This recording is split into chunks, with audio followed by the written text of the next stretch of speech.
নতুন রাজনৈতিক দল আমরা জানি আজকে গঠিত হয়েছে। তো এদেশের যে কোনো মানুষের একটা নাগরিক অধিকার, তিনি বিদ্যমান যে কোনো রাজনৈতিক দলের সাথে যুক্ত হতে পারেন অথবা নতুন রাজনৈতিক দল গঠন করতে পারেন। তো আমাদের একজন উপদেষ্টা, উনি উপদেষ্টা পরিষদ থেকে পদত্যাগ করে নতুন রাজনৈতিক দলের নেতৃত্ব দিচ্ছেন। তো এটা যে কোনো মানুষ করতে পারে।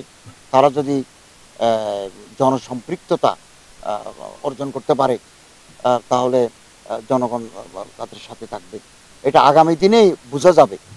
আমাদের তো আরও পুরনো অনেক রাজনৈতিক দল আছে, তারা নতুনভাবে আসছে।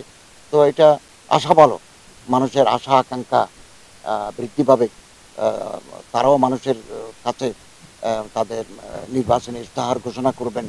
তো একটা রাজনৈতিক সংস্কৃতি গড়ে উঠুক, এটা আমরা চাই। একটা পলিটিক্যাল কালচার গড়ে উঠুক, সহিষ্ণুতা বৃদ্ধি পাবে, রাজনৈতিক দলগুলোর ভিতরে ন্যাশনাল ইস্যু নিয়ে কনসেনসাস তৈরি হবে।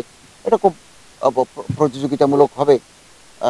আমরা তো অন্তর্বর্তীকালীন সরকার, কোনো বিশেষ রাজনৈতিক দলের প্রতি আমাদের কোনো ফ্যাসিনেশন নেই। আমরা লেভেল প্লেয়িং ফিল্ড, প্রতিটি রাজনৈতিক দলকে সমান সুযোগ দিয়ে অবাধ, সুষ্ঠু, ইম্পার্শিয়াল একটা নির্বাচনের দিকে আমরা এগিয়ে যাচ্ছি। দুই, আপনি যেটা বললেন আইন শৃঙ্খলা অবনতি করছে, হ্যাঁ আমরা লক্ষ্য করছি। আমাদের মনে হয় এগুলো পরিকল্পিত।